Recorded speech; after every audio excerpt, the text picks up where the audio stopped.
Hello and welcome to my Endymion deck profile. This is a very fun deck, and I really think this is the most competitive, pendulum deck in terms of archetypes.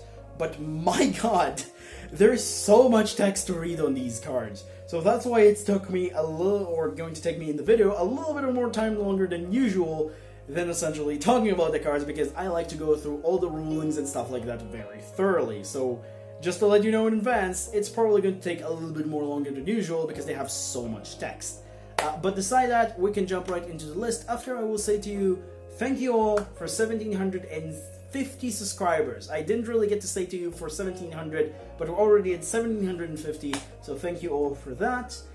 And you're more than welcome to vote for the next deck at the end of the video, and subscribe to the channel if you want to see more videos like this, because we're trying to get to 2,000 till the end of the year, and every subscriber that joined the channel is just an amazing thing, and welcome to our family.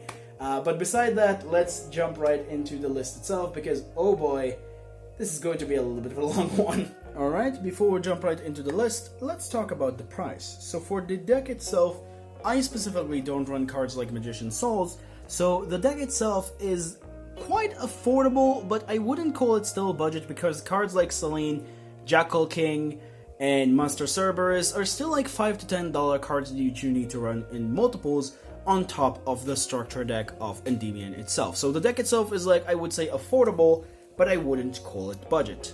But now let's jump right into the list itself, with starting off with the 3 copies of the boss monster itself, which is Endymion, the Mighty Master of Magic, which need its own section because this card has so much text that it's need to be talked about by himself. And because of that, I'm also going to advise for new players, don't pick this deck immediately, because this is very complex for new players to understand 100% because of all of the effects. But now for the effects themselves. So first things first, this is a great card because of the fact that it's a level 7.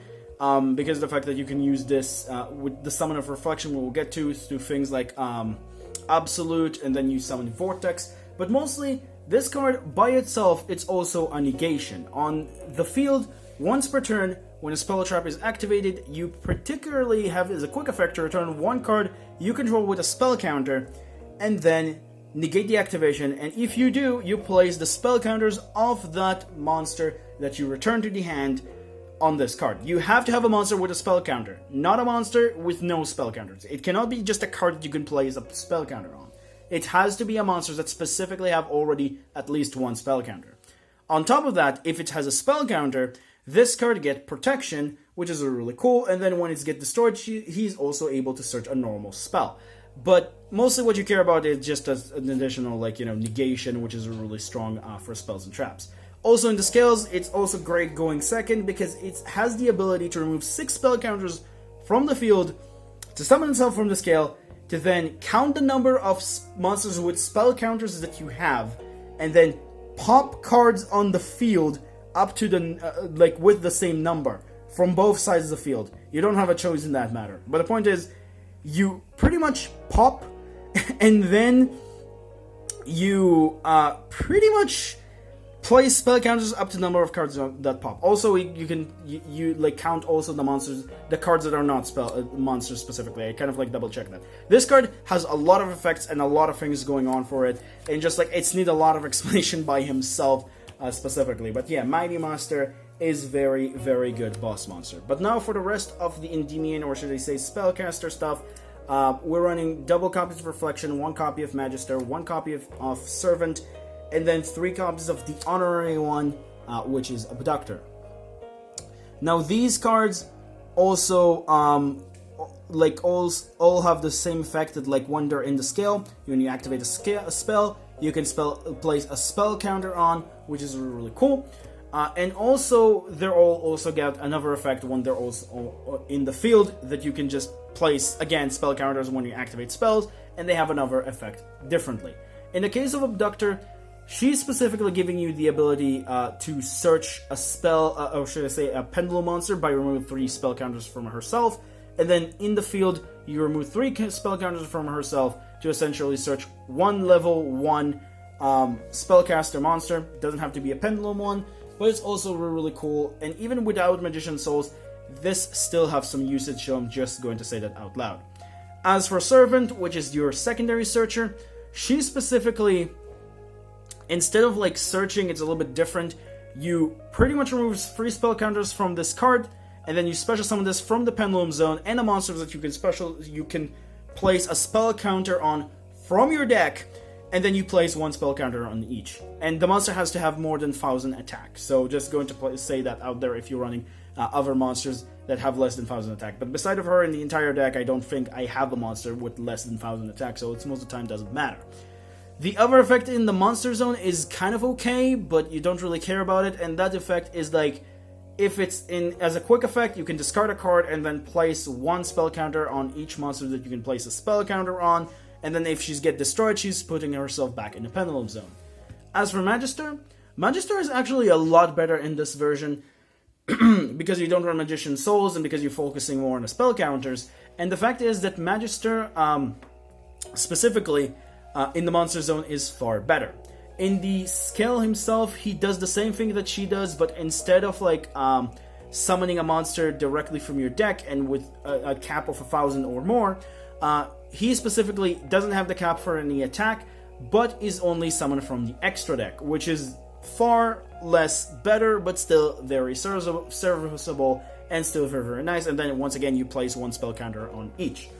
The other effect is, which is actually the better one, if you have 3 spell counters on this once on the field, as a quick effect during your opponent's turn, you remove 3, and then you special summon 1 monster with a spell counter that you can place a spell counter on directly from your deck. You don't place any spell counter on, but still you can trigger up some very, very cool effect, and this card is quite nice for that. As for Reflection, again, does the same thing as Magister, but instead from the extra deck, she's summoned from the hand. And when she is special summoned, which is also worked with Magister, she has the ability to essentially bounce a card that is not herself with a spell counter on to the hand and bounce a card that your opponent control, and then essentially place the spell counters on herself and, you know, just get that card back to your hand. And also all of the 3 of them, which I say all of these cards, specifically can only special summon themselves once. And I think when she dies, she search an Endymion card. Like, when all of them die, they do some particular effects, but mostly what you care about is the effect that you just place spell counters on, and it's really cool. And Reflection, again, because of the fact that we were focusing more on the spell counters aspect, you do want to run 2. If you do not, like you run Magician Souls, you cut 1 copy of this and 1 copy of this for the most part, because they're less important. But yeah, these cards are absolutely great, and you want to focus on these cards specifically.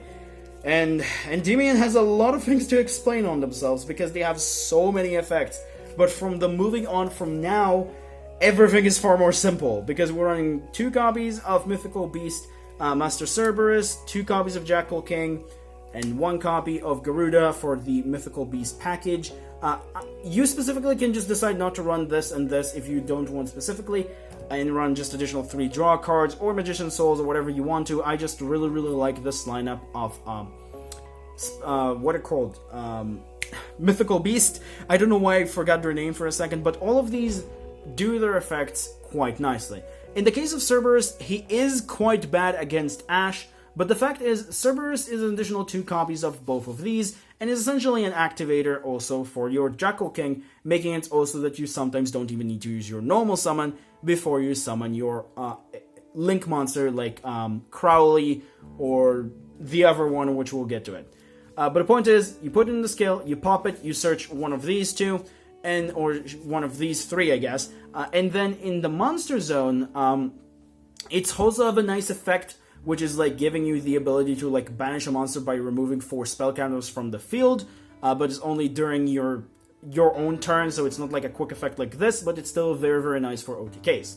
Jackal King, you pop it in the scale, and of course you have to have no other card in the Pendulum Scale as well for all of these, and then you summon this out of your extra deck, because most of the time you use this to search this, and this pops this to special summon this, and in the Monster Zone, you place 2 spell counters every time you activate a spell, and it's negate monster effect by removing 2 spell counters, which is really, really cool.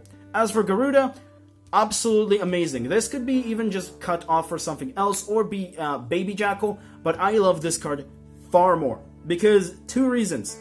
This is a main deck out for Mystic Mine, which is very, very, very important. Like, you have no idea how much Mystic Mind just hurt this deck, and this is just like a main deck out for that. And on top of that, he has the ability to remove 3 spell counters from cards on the field, special summon himself from the hand, and be kind of like a reflection of sort, which he bounce a card up to your opponent hand, which is, or should I say the monster up to your opponent hand, which is really cool. So sometimes, like, if your opponent, like, trying to summon Haki Fibrax out of the extra deck, you remove 3 spell counters, you summon this, and then they're essentially just lose the resources to summon the Haki Fibrax, and everything go awry for them from there, which is really cool. So these are really, really nice, and essentially depends on you what you specifically want about them.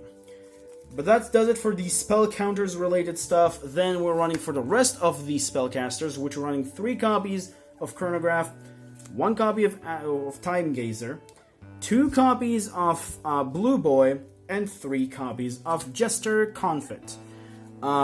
So these are also really, really important. All of these, I guess, 8. I kind of like had to, yeah, no, 9. I had to count these for a second, and I made a mistake for the last second. But the point is, all of these are really, really important. This is either really, really good with the, what are called Mythical Beast, by destroying themselves and then special summon himself out of your hand with another card out of your hand, which is really good. So it's giving you some kind of like an extension. Or, again, sometimes you need the spellcaster before you Pendulum Summon to essentially like put a Link monster up, or essentially put a Negate up, or whatever. So this essentially can pop himself in the scale to then put Time Gazer on your side of the field, which is really, really cool. Then 2 copies of Blue Boy. Because we do run Desires, we do not want to banish this, but this is like really, really important for the spellbook engine, which we'll get to the rest of the spells there. And then Jester Confit. This is, again, a card that you need for an extension. And Jester Confit is a lot like better than people think, because of the fact that this card is not a hard once per turn. And even if you open up 2 of these, I do have a way to deal with this in the extra deck, that like you can just continue special summon this. Because this card is like, you can special summon this card from your hand in attack position. Like, it doesn't have any limitation for this one, and essentially just returning itself to your hand during the end phase, but you mostly just care about the fact that, like I said, it's just a free extension. But that's pretty much does it for the monsters, and oh boy, we've gone through a lot of stuff for the monsters, because the monsters is the hefty lineup of the deck. Now we'll move on to the spells. This is going to be far, far quicker on this part. So starting things off, 3 copies of Spell Power Mastery, 1 copy of Citadel, and then 2 copies of Institution. This is the lineup that I decided to run with. You can run specifically different if you think specifically you want 2 copies of this. I just don't like 2 copies of this. This card is like for the most part, like the only reason why it's here, it's just like it's a really good holder for spell counters. Beside that, this card is like really, really bad. I don't really like this card more than 1 copy for the most part. But if you specifically want to run multiple copies of this one, it's really, really okay. But mostly what this one does, it just plays spell counters on it, which is cool, I guess. And then if you're trying to activate a monster effect, he's essentially can activate it instead. I think it works specifically with things like what's her name again? Abductor and stuff like that, but I'm not 100% sure that it works with Abductor, because I believe that Abductor is a soft once per turn, so maybe it can take her effect, but I'm not really 100% sure about it. I think like it only works with things like Magical Library, so this card is like I said, it's just great to play spell counters, mostly for that. As for Mythical Beast and Mythical Institution, it's mostly just really good to store spell counters if you open up with a Mythical Beast, or later down the line, or if you have a lot of spell counters already, and then you can just search a particular card that you want from a particular level, which is, I guess, really nice for the most part. But mostly what you care about is just another card that you can play spell counters on that you can put on your field. Now, again, like I said, this one could be a 2-off, but I just don't really like it more as a 1-off, because it's also searchable by Spell Power Mastery, because it says, Spell Power Mastery says, add 1 Endymion card from your deck to your hand. It doesn't say Endymion monster, it's an Endymion card, so this is searchable. So that's why I only need 1 copy. This one is just the best card in the deck, it just search everything. So, again, this one is fine in multiples if you feel like it, I just don't like it specifically. Now for the rest of the spells, which again, like I said, this is going to fly really, really fast. 2 Spellbook of Secrets, 1 Knowledge, 3 Allure, 2 Upstart Goblin, 2 Pod Desires, 1 Upstart Goblin, and 1 Instant Fusion. Like I said, this part of the deck, it just flies so fast compared to the Endymion lineup. Like, it's just so fast compared to the monsters. Like, it's not even a competition, not even it's just super funny. So these 3, these are part of your spellbook engine. You want to run 2 copies of this and 1 copy of this, because this is definitely the worst one out of your deck, but still really okay in the spellbook package. So, like, the point is like, if you draw one of the other of the spellbooks, you do want to have another one in your deck just in case for your Crowley. But if you open up with this, it's still fairly okay if you open up one of the other spellbooks, because you can still kind of like play it around. And like, like this one is definitely the worst. It's still very, very good. If you want to run multiples of these, that's fine. But I come out to the conclusion that most of the time you just need the one, and it just does the work for you. And this one, just search Blue Boy, and it's really, really cool. Or search this. Allure Darkness. Most of your deck is dark. You have like pretty decent chunk of dark monsters, especially also with the Jester Confit, so you do want to run 3 Allure Darknesses. You might want to cut these to 2 if you feel like you don't have enough darks in your deck, and then just run 3 copies of Desires instead, but I like this ratio quite a bit. And then 1 Upstart Goblin for 39 deck consistency, and then Instant Fusion to giving you the additional Spellcaster extender you need, which is really important. Now, this is pretty much does it for the spells, but there's one thing I want to say specifically, because there are some people who might actually going to ask me, where is the, what are called, the Magician's Hand package? And I'm going to say this right now, because of the fact that you don't run Magician's Souls in the deck, the Magician's Hand package is not that good, because of the fact that, like, you cannot really send Stage from your side of the field consistently to your graveyard. So having Magician's Stage with a Foolish Burial is far less good than you think. Trust me. So just having that particular engine is just really, really giving your deck quite a bad time. And if you do want to run things like that, you can cut this and just run 1 Terraforming and 1 Secret Village as a Spellcaster. It will be far more consistent and far more better, because of the fact that Terraforming can also search Endymion if you do open up with a Spellcaster, so it's still giving you an additional spell. Which I do run this in the side, which we'll get to it. But the point is, because we don't run Magician's Souls, you don't want to run the Magician's Hand package in here. Just going to say it out loud. And for me, in my particular metagame right now, I don't really see a whole lot of Dark Ruler. I don't really see a whole lot of Super Poly. So if you do see them a little bit more, we'll get to it in the side. But for the most part, if you do see them more, you just want to make, like, put some adjustment in the main deck. But that's pretty much does it for the main deck. Now we'll move on to the extra deck. So for the extra deck itself, we're starting things off with 3 copies of Selene, 1 copy of Daybreaker, the Shining Magical Warrior, and then 1 copy of Crowley, the First Prophesier, or whatever that name is for the last word.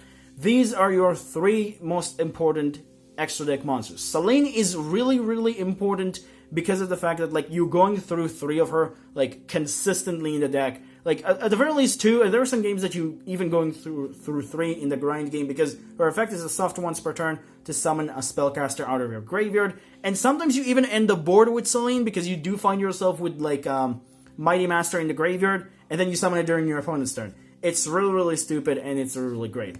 This one is the other option if you do not have the spellbook way to go to. Like, let's say you got your spellbook cards out of your hand, like Knowledge and Blue Boy and something like that, and it's like your spellbook package is kind of bad. This is the other option, but it's also just sometimes really okay to just go into this, because of the fact that it's giving you the ability to normal summon a level 5 or higher without tributing, which is really, really good. So, you know, it's really, really fine to run either or, and this one is also really important because of his effect. But that's pretty much does it for the, I guess, the important extra deck ones. For the rest of them, honestly, it's up to what you think, but for what I run for the links, and we'll start. I run 1 copy of Anima, 1 copy of Cross Sheep, 1 copy of IP, Unicorn, Appaloosa, Skuldred, and 1 copy of Boral Sword Dragon. So for this lineup is actually, I'm going to explain really quickly. Because I don't have an access code, I run this instead. If you do have access code, run access code. It's far superior, trust me. But I do not have access code, so I run this. This one, sometimes I do find myself with 4 monsters, and before I even Pendulum summoned, and still have a Jackal King on top. It's kind of sometimes weird. But the point is, sometimes you do need the draw of this because of the fact that like you essentially just have extenders in your hand and you don't really have the negations themselves. So this will be able to fix your hand. But it's kind of like, sometimes you just need him for the summon out of your hand, which is really cool. So not always you use him for the effect of the draw 4, but it's good that it's there. Appaloosa, main negation, IP, and Unicorn pretty self-explanatory. Cross Sheep is because of the fact that you do run here Vortex, so it does work with that. And then Relinquish Anima is the guy that you use if you have to Jester Convent, or just specifically to punish people that essentially don't play around this particular card. So that's really cool. And then for the rest, we have 1 Xyz and 2 Fusions. This one should be Millennium Eye Restrict, but I specifically don't have Millennium Eye Restrict. But if you do, play that instead, it's far superior. But the point is, like I said, instant fusion target, that will be really, really good with your, what are called, like, you know, that is a spellcaster. And then these two is because of the fact that you are able to make 2 level 7s and just make this. Another card that I really thought about to maybe adding is North of the Moral Leader, but I'm not really 100% sure about that one. But that's pretty much does it for the deck profile itself. Yes, it took a lot of time because Endymion takes a lot of time to explain because of this card, and all of these cards' text is way too much, and I really didn't want this to be that much, but that's how that is. But that's pretty much does it for the deck. Now let's move on into the side deck. Alright, so for the side deck itself, well, the side deck is actually a little bit difficult for this one. I'm going to say the usual thing that I'm saying, that depending on your metagame and depending on your own list, you want to change side deck depending on your pocket metagame. But for me specifically, I really like to run some cards that essentially just remove threats, because most of the time I can just Pendulum Summon and just deal with them. So things that I really like to run is like 2 Sphere Modes and 2 Lava Golems, maybe even 3 Lava Golems if you want to, but I decided to go run 2 and 2. It just works for me quite perfectly. Another card that I really want to run is the Secret Village of the Spellcaster engine, which is like the 3 Secret Village of the Spellcasters and the 1 Terraforming. If you need to specifically, and you see that you're going to deal with the Dark Ruler package, and Super Polymerization, if you do know that your opponent is going to side into these, this is the best way to deal with them, because the only problem for this deck specifically, if you're able to play through easily through your opponent's hand traps, which you should, it's pretty much that. Like, spells that are just like shutting down your entire field. So, Secret Village of the Spellcasters, very good. And now we're out to 8 cards, but for the rest of the cards, you want to run cards that just help you just essentially break boards yourself. So, yeah, you yourself like to run also Super Polymerization with, what is his name again? Starving Venom Fusion Dragon against things like Dragoon and stuff like that. So that's kind of an option. You can run another different extra deck monster depending on your own metagame, but, you know, Super Polymerization and a copy of a fusion monster is really good. 1 Prinkertops and then 2 copies of Cosmic Cyclone works wonders for me. But again, extra deck is, or should I say side deck, is up to personal preference.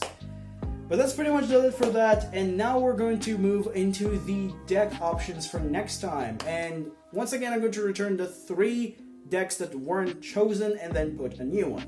And for the 3 options that we already had, we had, as option A, we have Solomon Greats, option B, we have Odd Eyes, option C, we have Predator Plants, and then for option D specifically, I'm actually having a little bit of a harder time to put this in, but I think I will put it anyway. I'm going to put Dragoonity as the 4th one, just to kind of like maybe a preparation list before Ghost in the Past set, so you will know specifically maybe what you want to get. So that is pretty much it for the deck profile itself, the deck options, the side deck. This deck is very fun and a little bit difficult to play around if you're a new player, but still very cool. So hope you enjoyed. Don't forget to like and subscribe as usual. Remember, creativity is the key in this game. Have a good day, stay safe, and I'll see you next time. Bye-bye.